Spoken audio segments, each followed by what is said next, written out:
Em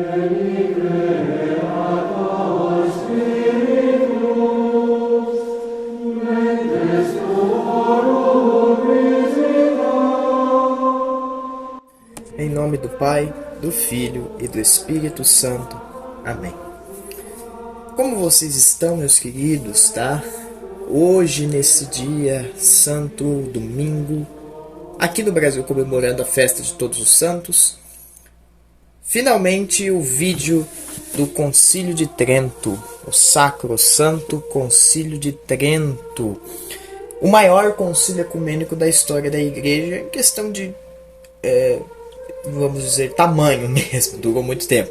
Talvez não em número de bispos presentes, porque na época do Concílio Vaticano II tinha muito mais bispos. Mas vocês entenderam o que eu queria dizer. Bom, antes de mais nada, né, vamos começar a falar sobre todo modo por que este concílio foi convocado. Tá? Vamos fazer uma recapitulação na história da Igreja. Nós tínhamos, no começo da Renascença, depois isso inclusive dá um vídeo próprio, uma paganização do Mediterrâneo, principalmente do Mediterrâneo, se espalhou para a Europa, mas sobretudo na região da Itália. Consequência disso é a paganização do próprio clero, tá certo? Todo esse humanismo presente na Europa e a má formação de sacerdotes levou dissidências dentro da igreja. Então você tinha de um lado Martinho Lutero, que foi o grande estopim, e você tinha outros sacerdotes que criaram outros pensamentos heréticos, inclusive discutindo com o próprio Lutero, tá? Eu não me lembro o nome do sacerdote em si, mas eles dois se chamaram de hereges. Foi até engraçado. Mas, dando uma atenção especial para Lutero. Em 1517, Lutero prega as 95 teses lá na Alemanha, porém ele não queria ter saído da igreja. No entanto, na cabeça dele, ele estava certo. Ele estava certo quando a igreja leu essas teses e percebeu, peraí, Lutero, tem umas coisas aqui que estão meio erradas. Ele não quis nem saber. A igreja, principalmente o Papa Leão X, insistiu muito para o Lutero voltar. E ameaçava excomungou Lutero, pelo amor de Deus, volta, senão a gente vai ter que te excomungar. Chegou ao limite que o Lutero chamou o Papa de sapo coaxante, chamou o Papa de o Anticristo. Então assim, chegou um ponto que ele não queria mais reformar, ele queria romper. No começo talvez ele pensava numa reforma, mas se ele quisesse reformar, ele não chamaria a missa de o antro da idolatria. Então, passado-se o tempo, o Papa Leão X teve que excomungar Lutero. Não teve escolha a não ser fazer isso. Ora, tendo entendido então que ele teve que excomungar, então o Lutero, rompendo com a igreja, foi financiado por burgueses alemães, pensa, o Sacro Império Romano Germânico, e o protestantismo começou a se espalhar pela Alemanha. Depois nós tivemos Calvino, mas Calvino foi mais para outra parte da era da Renascença, mas nós tivemos o protestantismo luterano com muita força, né? E só que a igreja, olha só que coisa, como a igreja, a malvada igreja católica, não mediu tantos esforços para acabar com a suposta reforma, né?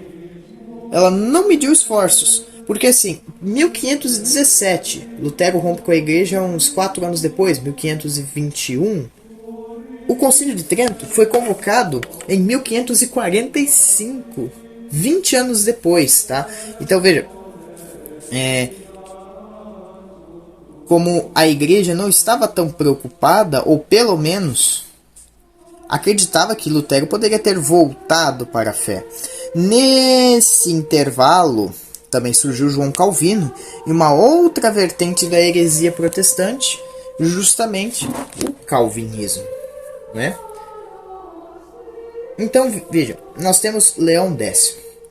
Depois de Leão X, nós tivemos Adriano II. Adriano II teve um pontificado curtíssimo. Mas eu diria que O grande caos aconteceu no pontificado de Clemente VII. Porque no pontificado de Clemente VII, outras duas vertentes famosas do protestantismo histórico surgiram: o calvinismo e o anglicanismo. E Clemente VII penou com esses dois, tá?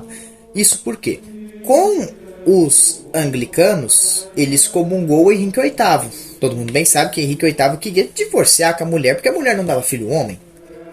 E aí ele não aceitou. Henrique VIII era muito católico, mas como ele era rei, ele tinha esse senso de rei, ele não tinha muito essa questão de obediência ao Papa.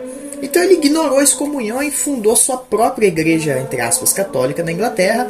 Anos mais tarde, ela seria reformada para o anglicanismo que é hoje. Mas no começo era muito parecido com a igreja católica. Depois, a reforma dos anglicanos puxaram muito para o calvinismo, tá? Aí tivemos outras heresias surgindo lá, o puritanismo, entre outras formas de pensar lá na Inglaterra.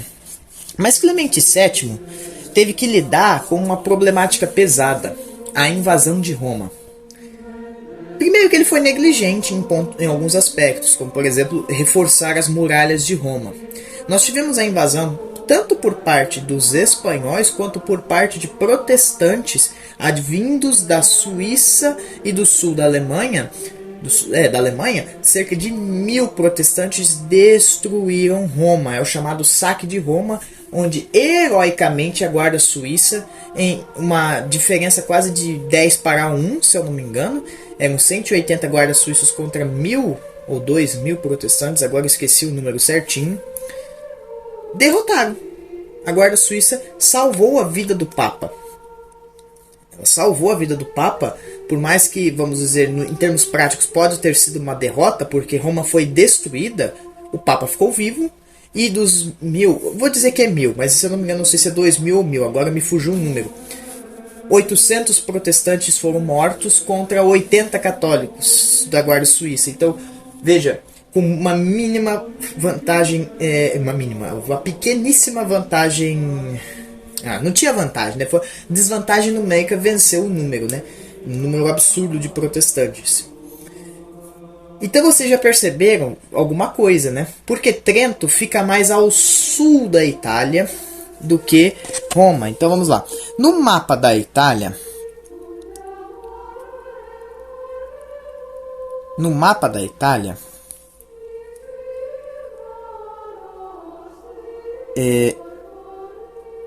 nós temos uma... perdão, não é ao sul, é perto da Áustria. A Áustria era um reino católico. Eu que estou me confundindo, estou confundido com Nápoles. No mapa da Itália, Trento fica próximo à Áustria. A Áustria sempre foi um reino católico e tinha essa proteção. Do outro lado nós tínhamos a Suíça. A Suíça era um problema. Roma foi invadida com a ajuda dos espanhóis. O que acontece? Como Roma estava destruída, o Papa Paulo III, que assumiu depois de Clemente, ele percebeu que tinha que fazer alguma coisa para lidar com esses protestantes, né? Principalmente com eles. Então isso inclusive não foi nem no começo do pontificado dele. Paulo III teve 15 anos de pontificado. Para o final de seu pontificado, que ele convoca o Concílio de Trento. Olha que coisa. Então, vamos lá. Ele assumiu como Papa em 1534. Ele foi convocar o concílio em 1545 e o pontificado dele acabou em 49. Então veja, lá no final do pontificado ele percebeu a necessidade de convocar esse concílio, tá? Então o que o Concílio de Trento? Ele foi convocado para assegurar a verdade, a unidade e a disciplina da igreja. Oh meu Deus! A unidade de fé e de disciplina da igreja. Porque nós tínhamos muitas dissidências heréticas. Lembre-se, o calvinismo surgiu mais ou menos nessa época também lá em Genebra, na Suíça. Então, foram com esses objetivos que o Papa Paulo III convoca lá em Trento, norte da Itália, agora não confundir, não é o sul, é o norte. jumento, no caso eu, jumento, no norte da Itália, ele convoca o Concílio de Trento, certo? Então, o Concílio de Trento ele é dividido em 3 fases e vocês vão entender o porquê. A primeira grande fase, a maior, é a fase sob o comando do Papa Paulo III, que durou de 1545 e 1548, tá? Nesta fase eles fizeram 10 sessões, tá? Inclusive, eu não sei se eu conseguir deixar aqui, é que eu não sei se o YouTube me permite, porque eu tenho os documentos do Concílio de Trento todos em português. Mas essas 10 sessões convocadas, eles discutiram basicamente as regras de vida e outras atitudes a serem observadas. É literalmente esse o nome da sessão, tá? A profissão de fé, ou seja, o credo, as sagradas escrituras, o pecado original, a salvação / justificação, os sacramentos do batismo e do crisma, a transferência, isso lá em 1547, do Concílio de Trento para a Bolonha, uma outra região, questão de segurança, a prorrogação da sessão nona e da sessão 10ª. Então veja, lá no final eles ainda transferiram para a Bolonha. O que acontece? Por que foi para a Bolonha? Bolonha é um pouquinho mais ao sul. Nós tivemos outro problema, tá? É mais próximo de Florença. É o calvinismo, né? É o perigo que estava ali naquela região próxima à Suíça. Embora tivesse a Áustria, um reino católico, nós tínhamos esse outro problema. Por isso que foi transferido, né? Então, basicamente, por que é que nós tivemos esse problema na Bolonha? Nós tivemos problemas com o Sacro Império Romano Germânico, o Imperador Carlos. Sempre problema com os franceses fazendo um monte de cagada, como é normal, não adianta, tá? E aí Sua Santidade Paulo III, ele emite uma bula para transferir a região do concílio, mas não é nada de muito absurdo, assim, caramba, só uma curiosidade. O que precisa saber? Dessas 10 sessões, o primeiro grande período foi muito disciplinar, tá? Ele reformou muitos aspectos da disciplina da igreja. É irônico pensar que esse desejo de manifestar uma reforma na disciplina da igreja já existia no Quinto Concílio de Latrão. Mas vocês bem sabem que quem convocou o Quinto Concílio de Latrão foi o Papa Júlio II. E Júlio II não era uma das pessoas mais disciplinadas. Leão X também, mas Leão X era um pouco mais piedoso. Júlio II tinha suas imoralidades na vida pessoal. Só que vejam, até o próprio Papa Paulo III, que colocou uma criança de 15 anos como cardeal da igreja, tinha esse desejo de tornar a vida disciplinar. Veja, Paulo III, muito nepotista, tinha o desejo de acabar com o nepotismo. Isso se chama, na minha opinião, de Espírito Santo. É o Espírito Santo agindo na figura do Santo Padre para essas reformas necessárias. Então, o Papa Paulo III fez muitas reformas disciplinares, tá?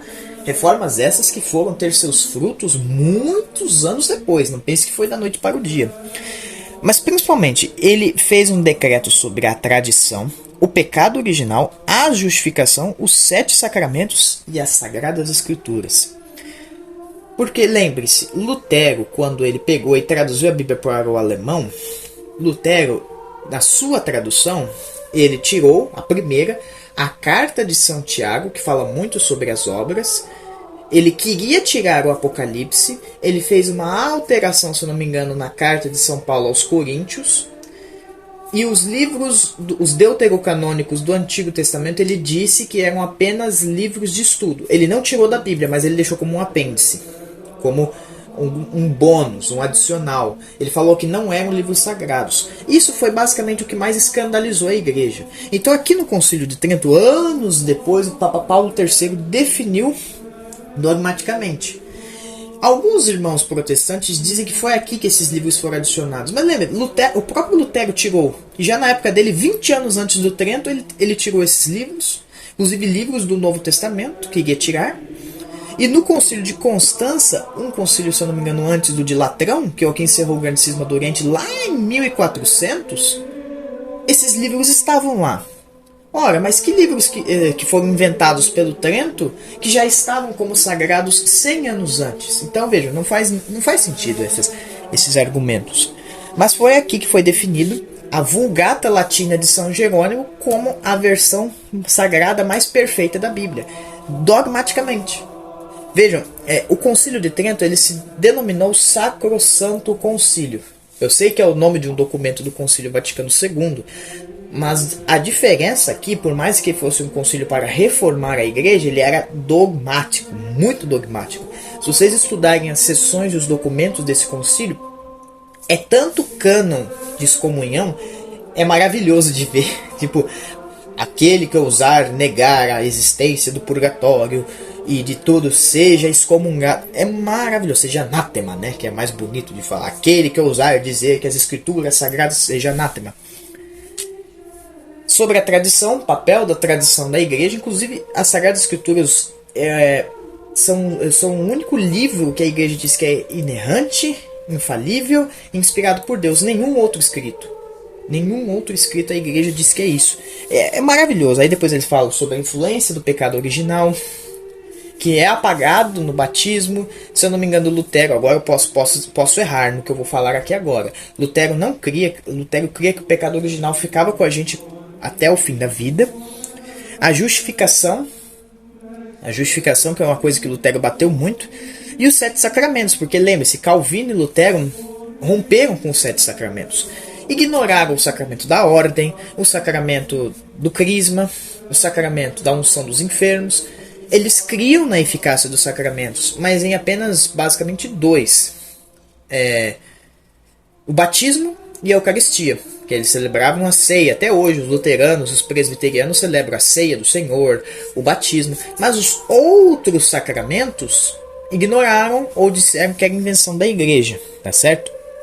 Bom, infelizmente o Papa Paulo III teve de encerrar essas 10 sessões porque ele estava com problemas de saúde no fim do seu pontificado. E ele acabou falecendo um ano depois, em 1549. Tá? Agora nós vamos entrar na segunda sessão do Concílio de Trento. Tá certo? Uma importante sessão que nós precisamos dar um destaque, tá certo? Dando uma breve atenção. Essa segunda sessão foi convocada pelo Papa, segunda sessão, no caso o segundo período do Concílio de Trento, foi convocado pelo Papa Júlio III. É até um pouco irônico ele se chamar Júlio, porque o legado de Júlio II não era um legado muito louvável. Ele foi condenado por papas no futuro, né? As atitudes imorais do Santo Padre, né? A história tá aí. Infelizmente, às vezes nem todos os papas, ele não ensinou nenhuma heresia, porque o Papa infalível, isso vocês sabem, mas ele teve uma vida imoral. Por que Júlio III então escolheu esse nome, né? Porque ele ele basicamente sua vida de bispo e grandes coisas foi de mentoria do Júlio II, então do Papa Sua Santidade Júlio II, então ele adotou esse nome, tá? E teve também suas questões morais. O Júlio III teve seus problemas, mas isso daí, cara, faz parte, né? É a vida pessoal do Papa, né? Nem todos os santos padres foram homens santos, percebe? Nem todos foram na história da igreja. Eu diria que uma minoria que não foi pelo menos um homem de virtude. A maioria dos papas foram homens virtuosos. Alguns têm a honra de serem santos de altar, mas a maioria foram homens de virtude. Foram poucos os casos de papas imorais, mas tivemos sim. Então vamos lá. Júlio III assumiu basicamente em 1550, porque teve um conclave longo, tá? Era normal, antigamente os conclaves eram mais longos. Hoje o conclave dura 2-3 dias no máximo, desde a eleição de Pio IX, mais ou menos. Gregório XVI ainda foi um conclave um pouquinho mais longo, mas você tem noção, No século 20 e 21, o conclave mais longo foi de Pio XI, que durou 4 dias. Naquela época duravam meses um conclave. Então ele foi eleito, né? E ele teve um pontificado até que relativamente curto, 5 anos. Para aquela época era longo, tá? É que Paulo III tinha ficado muito tempo, então, mas ainda assim, Clemente VII tinha ficado 10 e por aí vai. Então Júlio III, um ano depois de ser eleito, ele reabre o Concílio de Trento e ele volta de Bolonha para Trento, tá? E nós temos aqui menos sessões, porque esse período com Júlio III durou apenas 2 anos, 1551 e 1552. Mas nós tivemos definições importantíssimas, então preste atenção. Nós tivemos outras reformas doutrinais, isso daí sim, aconteceu direto, mas nós tivemos principalmente, e agora eu vou ler daqui do próprio documento do concílio, aqui ó, foi a parte mais curta, mas ó, o Santíssimo Sacramento da Eucaristia, os sacramentos da penitência e da extrema-unção. Foi basicamente no pontificado de Júlio III que nós tivemos esses dois importantíssimos. Ele vai falar sobre a transubstanciação, quando são consagradas as espécies do pão e do vinho, sobre o sacramento da confissão, porque era chamado-se de penitência, hoje nós chamamos de confissão, mas o nome é penitência, reconciliação, e a extrema unção, que hoje nós conhecemos como unção dos enfermos, que também acontecia naquela época. Então veja, tudo isso em 1551, onde eles discutiram e definiram dogmaticamente o que hoje nós conhecemos como verdade de fé. Porque veja, o tão importante que é o Concílio de Trento, 500 anos atrás, as definições dele são válidas até hoje. As definições dogmáticas. Então veja, nós cremos na transubstanciação, isso é dogma, se você não crê, você não é católico, pois então, estava lá, isso foi definido dogmaticamente no Concílio de Trento, ou pelo menos reafirmado, porque desde a igreja primitiva cria-se nisso. Mas depois eu vou explicar uma coisa para vocês, por que precisou definir e reafirmar dogmaticamente essas coisas que são tão banais para os católicos desde a igreja primitiva. E já vou explicar para vocês, tá? E, do mesmo modo, o sacramento da penitência, extrema-unção, eles estão juntos porque na extrema-unção você meio que é perdoado os seus pecados, na unção dos enfermos, né? Foi mudado o nome por uma questão meio prática, né? Ora, só que nós tivemos um problema. Júlio III não conseguiu dar continuidade ao Concílio de Trento porque Carlos V, imperador do Sacro Império Romano Germânico, que estava fazendo a segurança desse concílio, entrou em guerra com príncipes protestantes. Lembre-se, o norte da Alemanha, a região onde estava Martinho Lutero, financiou essa revolução, a Revolução Protestante. Mas o Sacro Império Romano Germânico ainda era católico. Isso iria culminar no futuro num rompimento entre essas duas Alemanhas. A parte austríaca, muito católica, e a parte norte, muito protestante. E, como vocês bem sabem, no Sacro Império Romano Germânico, os ducados, os principados, as cidades livres e independentes eram extremamente autônomas. E elas entravam em guerra entre si. E esses ducados, principados protestantes entraram em guerra com a Áustria. Tá?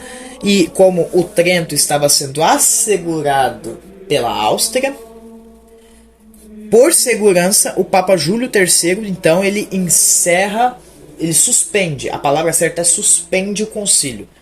Né? Ele suspende por segurança, mas ele não iria voltar a reabrir porque alguns anos depois ele iria falecer. Como as guerras naquela época duravam mais tempo, né? Hoje, um ano de guerra para nós já é um impacto tremendo. Naquela época as guerras duravam 10, 20, 30 anos, facinho. O tempo passava diferente naquela época, né? Então Júlio III encerrou o concílio com apenas 2 anos que ele tinha visto, de duração no seu período, no segundo período. Muito importante, tá? As definições aqui. Mas ele acabou falecendo 3 anos depois, em 1555. E aqui nós temos um hiato muito grande, vocês vão perceber. Nós temos basicamente aqui é um papa que é eleito, o Papa Marcelo II. Ele é eleito em 1555. Marcelo II também tinha esse desejo reformista de reformar essas estruturas da igreja tão corrompidas pela paganização da Renascença. Mas não pensem vocês que o Papa João Paulo I foi o primeiro e o único Papa que pouco tempo ficou em pontificado, que não é verdade. Isso já é muito comum. Ou os papas são muito idosos, alguns foram assassinados, outros tiveram, ele nem tinha sido entronizado e morreu. É o caso do Papa Estevão II. Ele nem quando você tem um papa chamado Estevão, você pode perceber, o terceiro ele tem o segundo e entre parênteses o terceiro. Por quê? Porque não sabe direito se aquela eleição foi válida. Ele é chamado Papa Eleito Estevão II, só que naquela época o pontificado começava de fato na entronização, mas ele morreu antes. E por ele ter morrido antes, não sabem dizer se ele era papa ou não, percebe? A partir de Estevão II, Papa eleito, aí sim, foi eleito, começa o pontificado, para não acontecer esse negócio. Até hoje, tá? Nós temos sim a missa de entronização, mas é por uma questão prática, vai que acontece do Papa morrer, acontece esses problemas. Então, Marcelo II morreu com 22 dias de pontificado. 22 dias, pouquíssimo tempo. Foi uma morte súbita. Então, um outro papa foi eleito, adotando o nome de Paulo IV, tá? Paulo IV. Bom, só que o Papa Paulo IV, ele teve outras preocupações em seu pontificado, tá? Embora ele fosse um papa reformador, ele não era um papa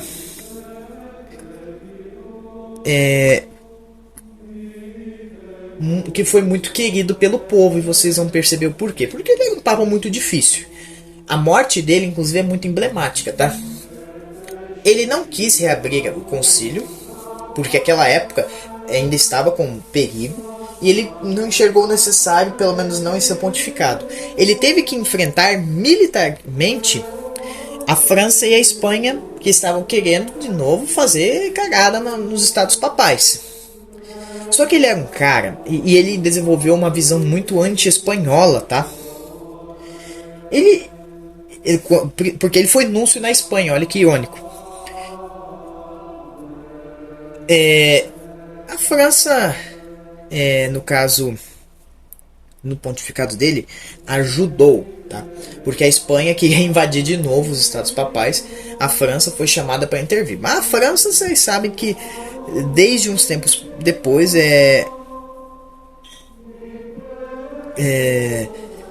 sempre gosta de intervir nos assuntos da igreja.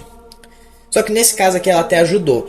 Depois foi assinado o chamado Tratado de Caverna, onde os estados papais ficaram neutros com França e Espanha, e depois não teve mais uma invasão em seu pontificado. A questão é o seguinte: internamente ele era um cara muito rígido. Ele foi uma pessoa extremamente rígida. Ele criou a chamada Inquisição Romana e ele se opôs ao diálogo com os protestantes. Existia o Partido Protestante que estava surgindo na Europa. Ele foi duro com eles, tá? Ele tinha uma relação nacionalista de uma forma extremamente pesada. O Papa Paulo IV, inclusive, ele foi condenado por outros papas futuros pelas suas ações. Por quê? Porque ele era extremamente rígido. Olha para vocês verem o nível. Ele tinha pegado os judeus gozavam de uma relativa vida tranquila em Roma. Olha que coisa. Dos outros pontificados tratavam até que bem os judeus dentro dos estados papais, pois Paulo IV foi lá, obrigou os judeus a usarem roupas diferentes e forçou eles a viver em guetos, os guetos romanos. E além disso, ele era nepotista, e queria colocar parentes no clero. Depois, por conta de escândalo, ele tirou. Sério, ele era muito rígido. Ele era tão rígido, tão rígido. Depois ele irritou a Inglaterra rejeitando a reivindicação da Rainha Elizabeth I à coroa, ele... Nossa, o cara é sempre assim, quando vocês forem ver o pontificado dele, era um papa rígido, era um papa que tinha esse pequeno problema. E olha que durou 4 anos, não foi um pontificado muito longo, pelo menos para a época, um pontificado normal, certo?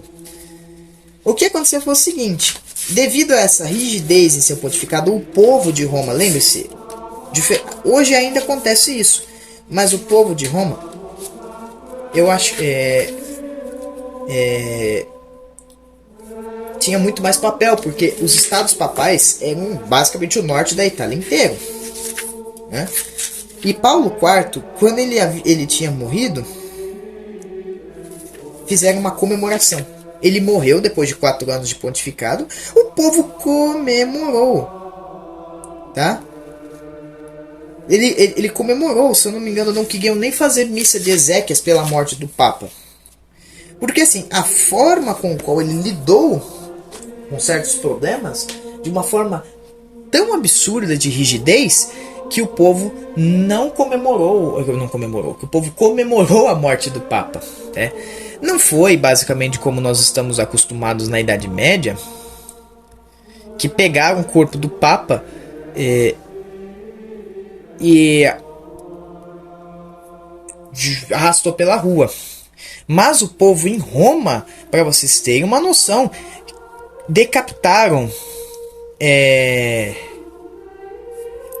a estátua dele. Nossa, mas chamaram ele de odiado pelo diabo e pelo céu. Então aqui, vamos ver aqui uma música, vamos dizer, um cântico popular. Carafa, odiada pelo diabo e pelo céu, estava enterrado aqui com seu cadáver apodrecido. Erebus tomou o espírito, ele odiava a paz na terra, nossa fé ele contestou, ele arruinou a igreja e o povo, homens e céus ofendidos, amigo traiçoeiro, suplicante do exército que foi fatal para ele. Você quer saber mais? Pop ele era e isso basta, ele era o Papa e isso basta. Olha isso, olha o tipo de visão que o povo tinha, tá? Foi realmente pesado, tá? Ainda bem que os próximos papas foram bem melhores. Lógico, o papa não precisa ser o popstar, o popular, mas desse jeito como Paulo IV foi lembrado pelo povo romano, foi muito pesado, tá? Eu diria que em várias outras decisões ele foi muito bom, como seu magistério, mas nessa questão ele pecou muito, tá? Pecou muito a forma, por exemplo, de tratar os judeus. Bom, como eu disse, ele morreu com poucos anos de pontificado e finalmente assumiu uma era maravilhosa de papas. Vamos dizer assim, pelo menos os 2 próximos papas serão incríveis para a história da igreja, certo? Nós teremos agora a chamada terceira fase do Concílio de Trento. Então veja, quase 5 anos sem convocar o concílio, sem reaver o Concílio de Trento. Vamos entrar agora então no pontificado de Pio IV. Pio IV era uma pessoa sensacional, tá? Para não dizer muito. Olha que coisa, ele era da família dos Médici. Para quem não sabe, a família Médici era a família de Clemente VII e de Leão X. Quem conhece um pouco esses papas sabe que eles não eram tão moralmente bons. Mas Pio IV, por mais que fosse dessa família, inclusive o brasão dele usa o símbolo da família, foi uma pessoa completamente diferente, né? Foi um papa diferente. Bom,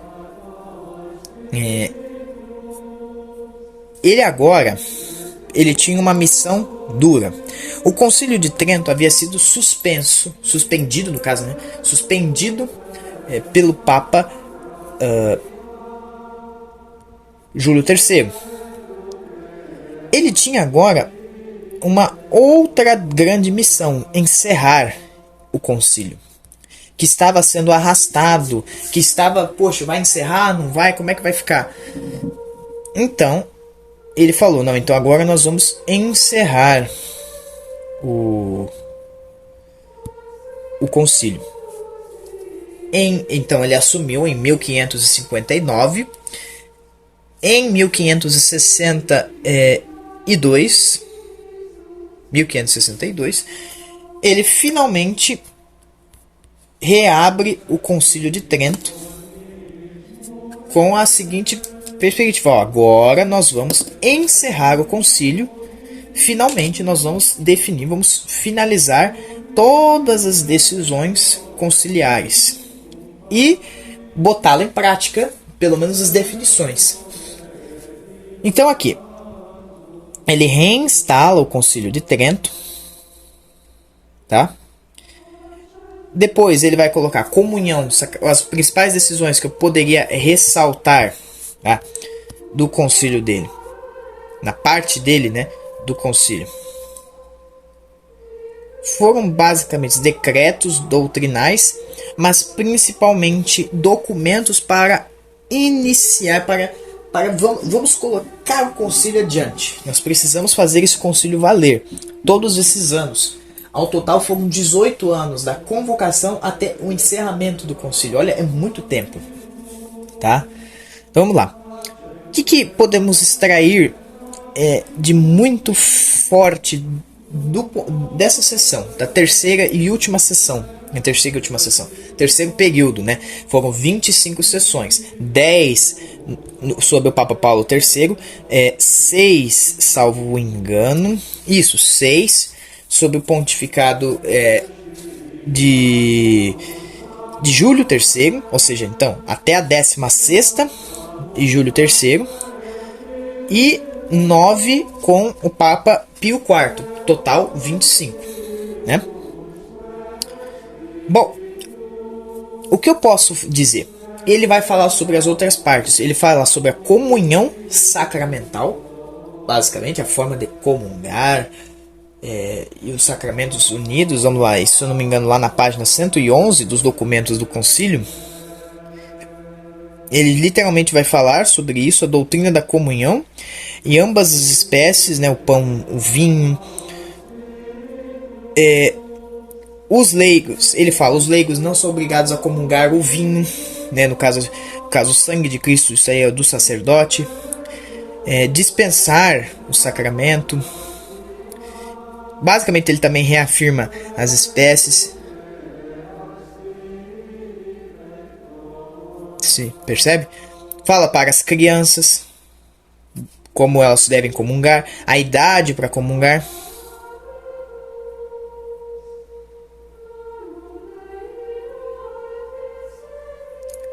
E aí ele também excomunga quem pensa diferente, no caso, quem ousar ir contra. Até interessante, vou ler aqui para vocês o cânon número 1. Se alguém disser que todos e cada um dos fiéis cristãos estão obrigados por preceito divino ou por necessidade de conseguir a salvação a receber as duas espécies do Santíssimo Sacramento da Eucaristia, seja anátema. O que significa? Porque naquela época discutia-se uma coisa que foi definida lá pelo Papa. Ai meu Deus, até esqueci o nome dele. É um Papa muito antigo, tá? Ele era um Papa bem recente, bem próximo de Lino, para vocês terem uma noção, que havia, no caso, restringido a comunhão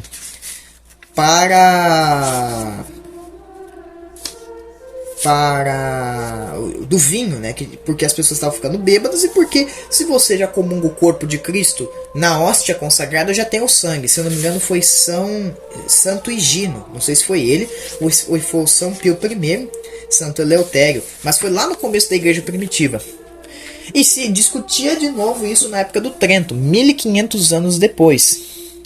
Aí tem o cânon segundo. Se alguém disser que não teve a Santa Igreja Católica causa nem razões justas para dar a comunhão apenas sobre uma das espécies aos fiéis leigos, assim como aos clérigos que não celebram ou que erra nisto, seja excomungado. Ele vai falar, então, essa parte ele discute muito. Só o fiel leigo pode comer só o corpo de Cristo, não precisa beber do sangue. Cânon 3. Se alguém negar que Cristo, fonte e autor de todas as graças, é recebido todo inteiro sobre a única espécie do pão, dando por razão, como falsamente afirmam alguns, que não se recebe segundo estabeleceu o mesmo Jesus Cristo nas duas espécies, seja excomungado. E o cânon quarto ele vai falar sobre a Eucaristia das crianças, sobre a idade e a razão. Mas basicamente, o que define essa sessão? Os fiéis leigos, se eles comungarem só do pão consagrado, eles já estão comungando o corpo de Cristo, porque a carne de Jesus Cristo não é carne de açougue. Quando você come no açougue, aquela carne de açougue, ela não tem sangue, todo o sangue é tirado. Não é a mesma coisa com Jesus, você comunga o sangue também. Isso foi definido dogmaticamente no Concílio de Trento. E isso precisa estar muito claro. Por quê? Por uma questão prática e por uma questão lógica. Imagina ter que encher de um monte de barril de vinho para consagrar e entregar para o povo. É uma questão logística. E uma questão prática, por quê? Porque vinho é bebida alcoólica.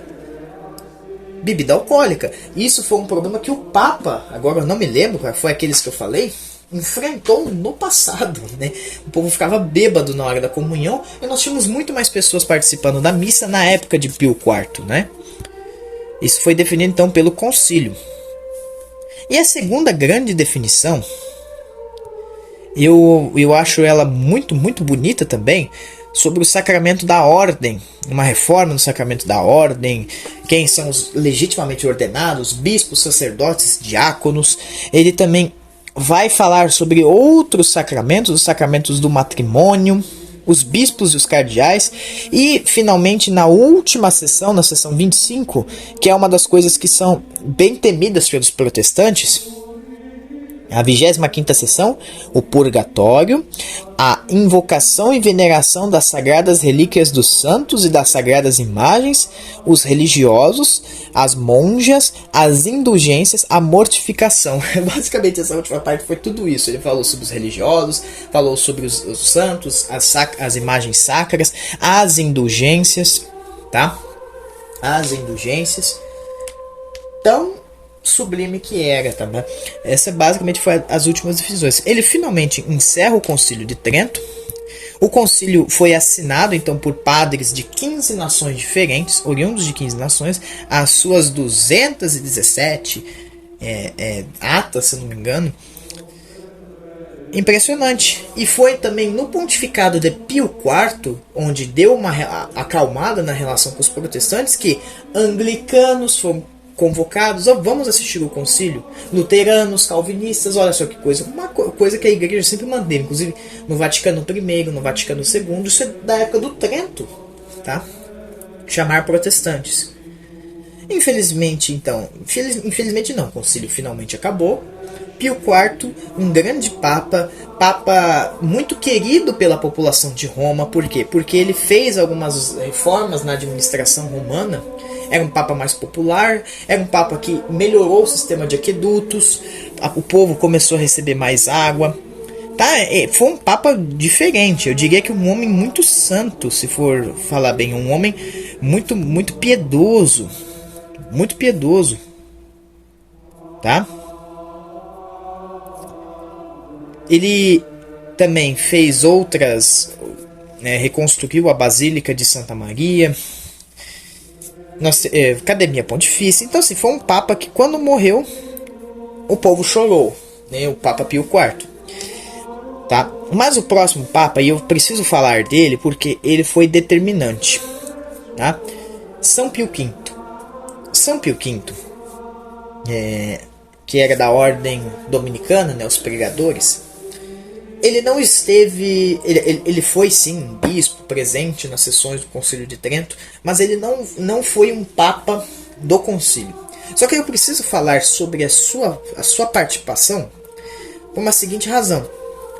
Seu pontificado durou 6 anos, um padrão, você veja que Pio IV, Júlio III durou 5 anos, então padrão daquela época. Primeiro, porque ele foi o papa que colocou o Concílio de Trento em vigência, quase que absoluta. Tanto que tiravam sarro na época, não enxergavam essa santidade de Pio V, que o povo falava que ele tinha transformado Roma num monastério, né? Os estados papais num monastério. Sobre as relações dele com os judeus, sobre principalmente a Batalha de Lepanto, mas isso pode ficar para um vídeo só sobre São Pio V. O que nós vamos falar? Sobre o que é a importância dele para o Concílio de Trento. Primeiro, ele unificou o missal. lembre-se, veja, unidade de fé e disciplina da igreja. Foi por essas razões que o Papa Paulo III, sua santidade Paulo III, convocou o concílio. E sobre essas mesmas prerrogativas, São Pio V unificou o missal. Por quê? Porque não era unificado antes. Olha só que coisa. Os ritos, nós tínhamos várias vertentes latinas. Algumas muito piedosas, muito bonitas, outras bagunçadas. Como a igreja estava sofrendo com um problema de unidade por conta dos protestantes, ele falou, não, então vamos unificar o rito. Os que tiverem mais de 200 anos de tradição estão isentos dessa unificação. Então, basicamente, toda a Europa ele criou o chamado Missal de Pio V. Tão bonito Missal de Pio V. Ou Missal Tridentino, porque baseado nas definições dogmáticas do Concílio de Trento, foi criado esse missal que apresentava os mistérios de salvação. Olha aí, olha que legal. Então este é o Missal de Pio V, tão famoso Missal Tridentino, que começou a entrar em vigor, né, durou alguns bons anos até vir Sua Santidade o Papa Paulo VI e instituir outro, né? E também nós tivemos o catecismo. Embora na história da igreja nós tivéssemos outros livros que diziam a verdade de fé, inclusive posso fazer uma correção, não era Adriano II, Adriano VI, tá? Clemente VII, tá? Antes de Clemente VII, só essa correção, pronto, parei, continua. Embora na história da igreja nós tivéssemos sim outros livros que serviam como explicar para um cristão o que era ser cristão, o que acontece? Nunca foi preciso um catecismo na história da igreja.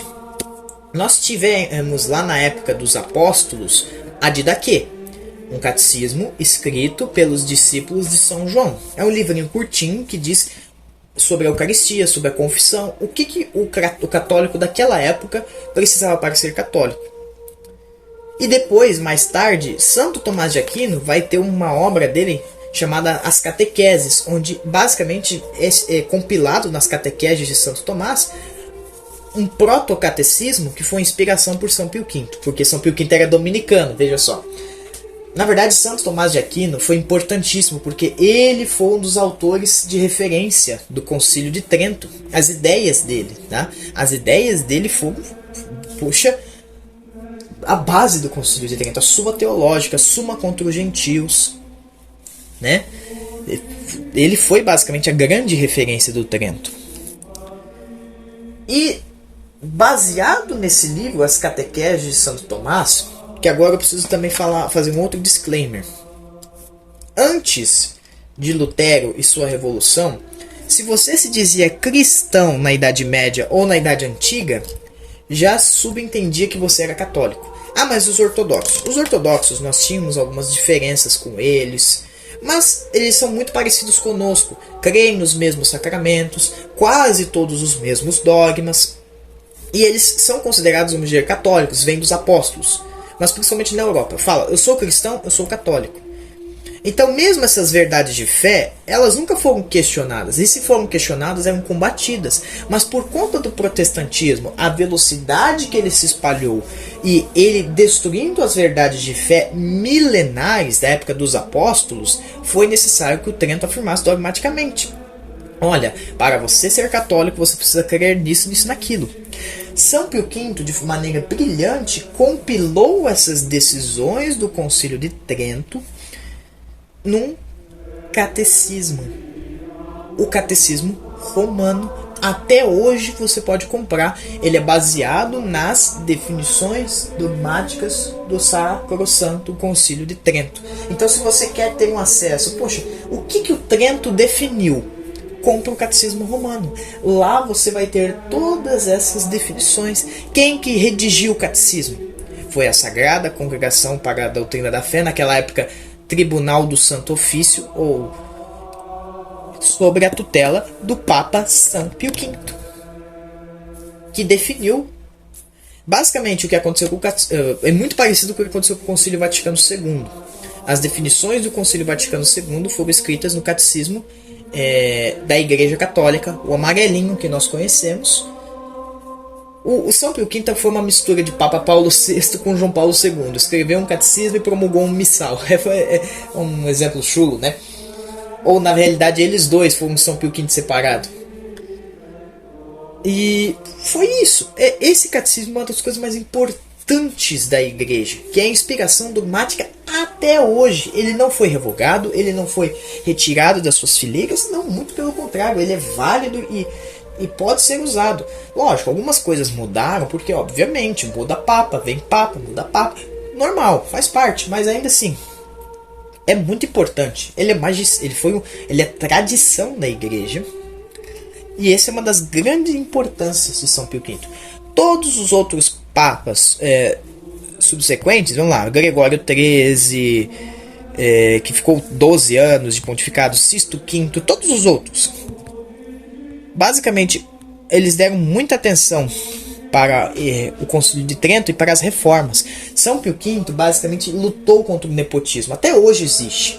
Mas por que o celibato se tornou, por exemplo, disciplina no concílio? Para evitar o nepotismo. As pessoas falam erroneamente, principalmente entre o meio protestante, os maus historiadores, que o celibato sacerdotal é por conta do divórcio. Minha filha, meu filho, meus irmãos, meus amigos. No Concílio de Trento eram os anos 1500, 1560 no caso de São Pio V.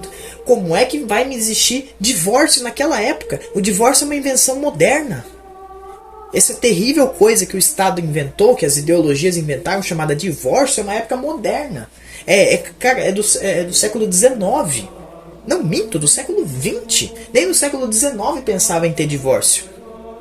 Uma coisa recente, é uma invenção protestante.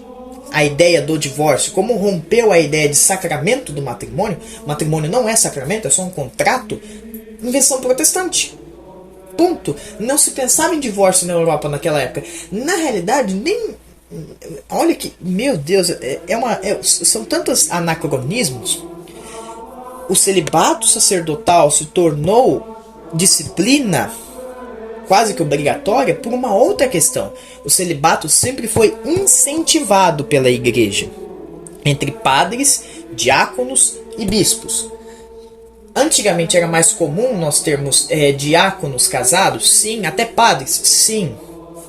Lá na época da igreja antiga, na época da igreja medieval, embora nós tivéssemos apóstolos casados, eles deixaram as esposas. Foi o caso de São Pedro, por exemplo. Ele era casado, mas ele deixou a esposa para seguir o seu ofício sacerdotal e, consequentemente, de bispo. Mas eram apenas recomendações, porque a vida de padre demanda muito, é muito cansativo. Porém, lembra-se da imoralidade da época da Renascença. Alexandre VI, o Papa Alexandre VI, teve 10 filhos. E eles comandavam a Cúria Romana e os estados papais. Júlio II teria morrido de sífilis, uma doença sexualmente transmissível. Existem suspeitas, embora eu não consigo afirmar nada, isso são os historiadores, mas talvez possa não ter acontecido, possa ter acontecido. O Papa Leão X era homossexual praticante. E entre outros papas, Paulo III, quem convocou o Concílio de Trento. Sua Santidade Paulo III, ele teve filhos, esses filhos, cardeal, o neto cardeal e o outro filho comandante do exército. Vejam, nepotismo. Por mais que entre bispos fosse proibido, valia, tá entendendo? Se eu não me engano, no caso de Paulo III, ele teve relações com o padre. Quando ele se tornou bispo, aí ele encerrou. Mas, por exemplo, Júlio III teve outras. Júlio II ainda como papa sexualmente ativo. Então veja, por conta disso, o Concílio de Trento pegou justamente na raiz do problema. Então é a raiz que nós temos que combater. Se tornou disciplina, nenhum padre pode estar casado. Foi por um outro problema, o nepotismo, que não foi erradicado. Hoje nós temos, mas é mais com é um sobrinho, é um primo, é um outro parente distante. Mas não é mais um pai e um filho padres, por exemplo. Quantos cardeais, lembra que eu disse? Paulo III nomeou o neto de 15 anos, 14 anos, cardeal da igreja. Olha só. Se você for procurar uma obra de arte dele, cara de criança ainda. Cardeal da igreja católica, o cardeal que elegeu o papa. Olha que coisa. Então veja, foi por conta disso que o celibato sacerdotal se tornou disciplina, para combater o nepotismo, que deu seus frutos muito tempo depois. Muito tempo depois. Nós tivemos papas como Inocêncio XI, o Beato Inocêncio XI, basicamente, bateram contra o nepotismo. Mas eu diria que hoje talvez ele esteja quase erradicado, esse tipo de nepotismo, pai e filho, neto, né? Mas deve existir ainda, eu não nego não. Hoje dá um escândalo, um padre teve relações sexuais, hoje é escândalo, naquela época era normal, infelizmente, por mais que fosse proibido, era normal. Não era absurdo. Nos anos 1700, se eu não me engano, 1800, eu não me recordo, na época de Santo Inácio de Loyola, não, Santo Inácio de Loyola não, oh meu Deus, Santo Afonso Maria de Ligório, bispo de Nápoles, acontecia isso direto. Olha só. Então, esse foi o grande problema que a igreja combateu. Espero que com esse vídeo vocês tenham entendido um pouco sobre o Concílio de Trento, tão maravilhoso, tão santo foi, o quão firme é o magistério da igreja, quão belíssimo, foi basicamente a contra-reforma, deram autoridade para Portugal. Portugal teve muita presença no Concílio de Trento, e isso foi a base do catolicismo, os jesuítas que vieram, outras ordens, santos reformadores que ajudaram no concílio, São Felipe Neri, Santa Catarina de Sena, olha, grandes santos reformadores, São Pio V. Então vejam, a igreja nunca vai morrer porque ela é de Cristo. Vêm santos reformadores para enfrentar problemas, porque a igreja precisava de reforma. Não foi o Lutero que rompeu. É um exemplo muito interessante que eu gosto de ver. Quando você vai reformar uma casa, você reforma a casa, onde está mofando, você tira o mofo, você pinta, você melhora a estrutura, você pode aumentar a casa. O que Lutero fez não foi uma reforma. Na cabeça dele era uma reforma, mas ele pegou uma bola de demolição para destruir e começar do zero. Isso não é reforma, isso é revolução. E com base nessa forma de pensamento, espero que vocês tenham gostado desse vídeo. Se aprenderam alguma coisa, curtem, compartilhem, tá? Eu não gosto muito de ficar mendigando, mas ajuda o apostolado a crescer. Louvado seja nosso Senhor Jesus Cristo, para sempre seja louvado. Ide em paz, meus queridos, aproveitem este belo domingo. Em nome do Pai, do Filho e do Espírito Santo. Amém.